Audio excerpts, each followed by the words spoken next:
is up everyone, and welcome back to the channel. Now today I'm going to be talking about 5 things I hate about my stance BRZ.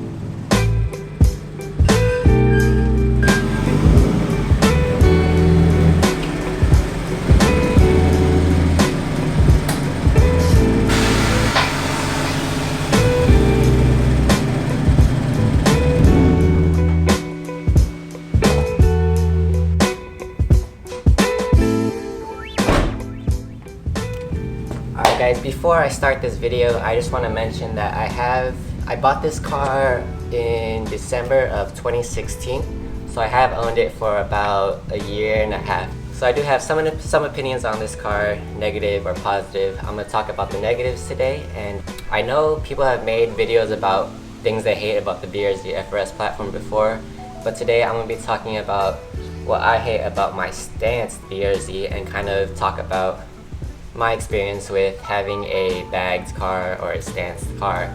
And now some of this may relate to you guys, or it may not, or it may prevent you from buying the car, but either way I'm going to be talking about 5 things I hate about my stance BRZ. And without further ado, let's get started.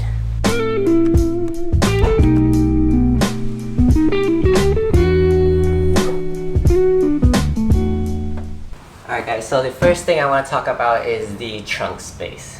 Now, people have talked about it before, but the trunk space in the BRZ and FRS isn't that great, especially if you have an air tank mounted inside. I even tried mounting the air tank to the top of my trunk.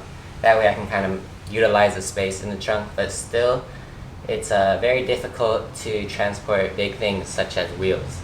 Now, I'd say wheels is probably the most important thing that I care about fitting in my trunk. So with the air tank in the back, it makes it nearly impossible to fit a wheel in the trunk. So I can put 3 wheels in the front of my car, so 1 in the front seat and 2 in the back seat. But if I'm trying to transport that 4th wheel, I have really no space to put it anywhere else.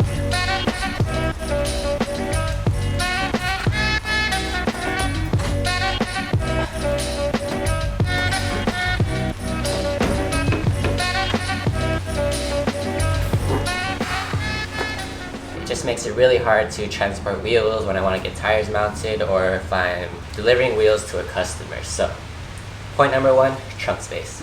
Number 2, fucked up fenders. Now, a lot of people might say, well, why are your fenders fucked up? You have bags, why don't you ride higher?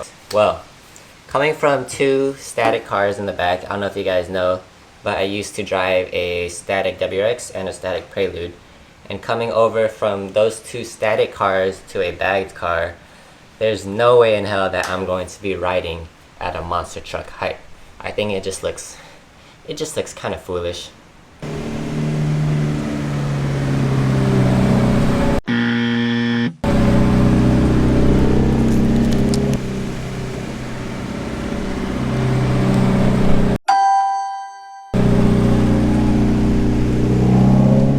Anyway, yes, so if you do have fitment like mine, which is pretty sandwich, well not quite, but it's very close to the fender. Whenever you're driving and you hit like a big old bump, the wheel is going to bang up the fender, and it's just kind of bound to happen. I know I'm not the only one with this problem, and I have to say that almost all 4 of my fenders are pretty banged up.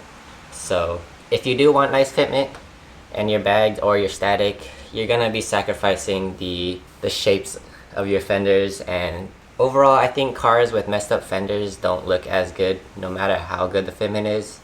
But you know, it's all part of the stance life and it's all part of the culture. So, but it is one thing I definitely hate, and it is one thing that I'm going to fix in the future. So yeah, so if you want to stance your BRZ and you want really nice fitment, be wary of your fenders. If anything, I would say maybe tuck the wheel a little bit more, just so that way you can kind of save the life of your fenders and you won't regret having poke fitment like mine.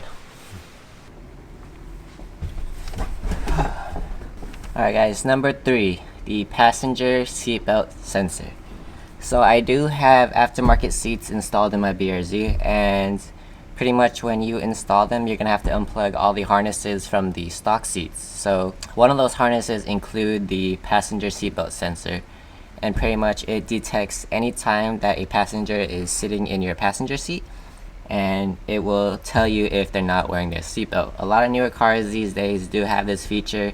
After I installed these seats, pretty much I had to unplug the sensor, and there was nothing else obviously to plug it into after putting in the new seats. So every time I would drive, or every time I would start driving, pretty much the sensor will go off because it's not detecting anything, it's not plugged into anything, so it's still pretty much saying that there is a passenger in there and they're not wearing their seatbelt.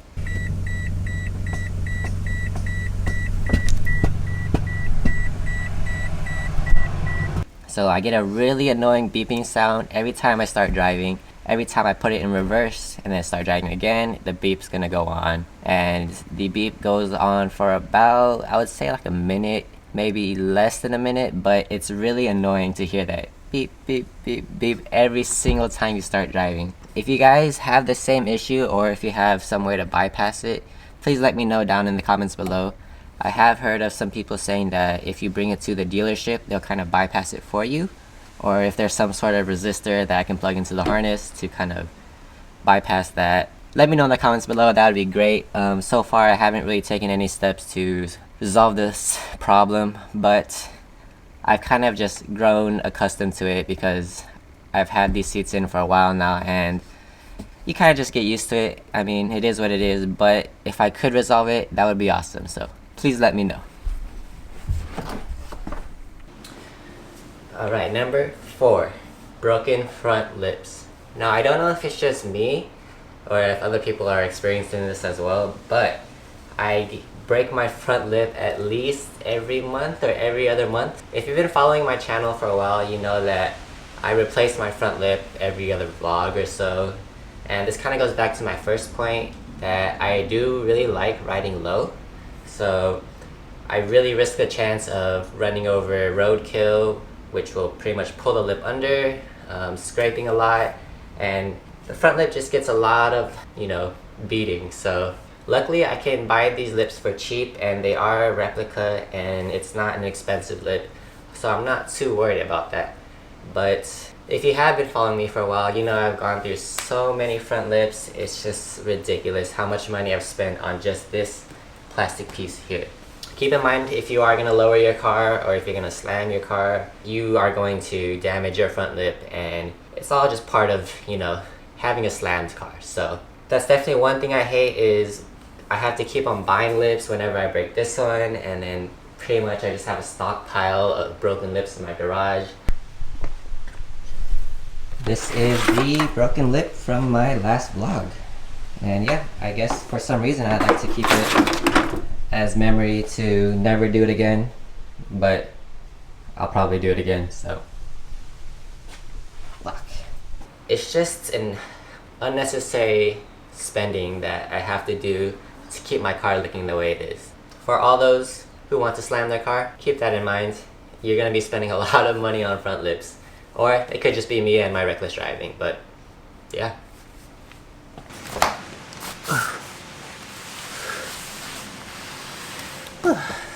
So my fifth and final point for you guys is tire wear. Now it may seem obvious that with the amount of camera that I'm running, which is about -10 to -11 all around, you are going to get really bad tire wear.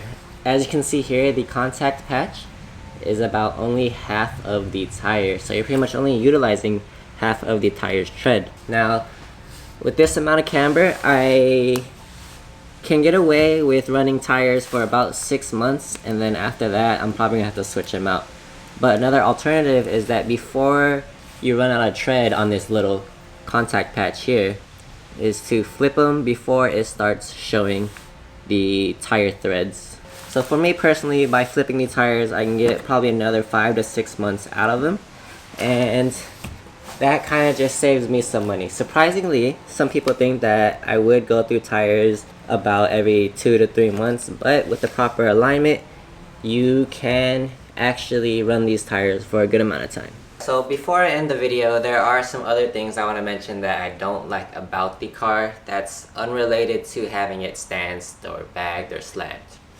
The first one being blind spots. Now the only problem I have is checking my rear right blind spot, which is, as you can see, so I'm driving and I'm gonna change into the right lane and I'm looking at my blind spot, but if you have a tall passenger, their seat's all the way back, I literally have only this small window to look out of, and maybe over here too, but the blind spots are pretty bad in this car, and it could just be me, or you know, it could be the seats, but that's definitely one thing that bothers me. Another thing I really hate about my car is the black paint. Now, as many of you guys know, black paint is probably the hardest paint color to take care of, and black, it just collects dust really quickly, swirls are really visible, and it's just a really hard color to take care of. So if you are considering buying a black car, take that into consideration and maybe get something that's a little easier to take care of. So the next problem I have with this car is the window design. Now, I'm not too sure if it's just my car or if you guys are having the same problem, but whenever I'm driving on the freeway, I can hear a lot of air leaking through the window here, and it's kind of annoying for the passenger and kind of annoying for myself as well. But a simple solution to that is just to blast your music a little bit louder, so that way you don't hear the air leaking through the windows.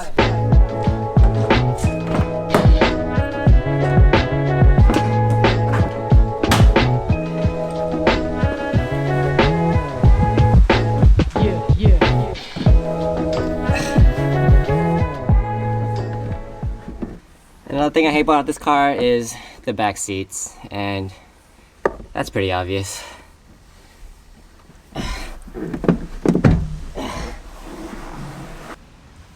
Alright guys, the last thing I have to say about owning this car is that I hate it when people mistake it for an FRS.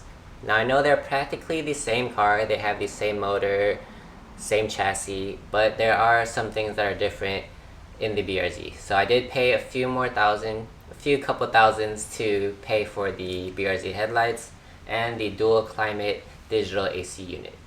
Also, the BRZ has keyless entry and push to start, so these are just nice little features that I did pay extra for. Now, I'm not saying it's a big deal, and I know some of the FRS trims do have these features as well, but it just bugs me a little bit when people mistaken my car for an FRS. Okay, I think there is one thing I forgot to mention that probably a lot of you guys already know, that this car is so damn slow. Did I mention that this car was slow? I'm just kidding. Anyways, this is gonna do it for the video. I hope you guys enjoyed the top 5 things that I hate about my BRZ. And if you guys have any other issues or problems that you have with your 86, please leave a comment below. I actually do read my comments. And if you guys are new to the channel, don't forget to hit that subscribe button, click the notification bell, and I'll catch you guys in the next one. Peace.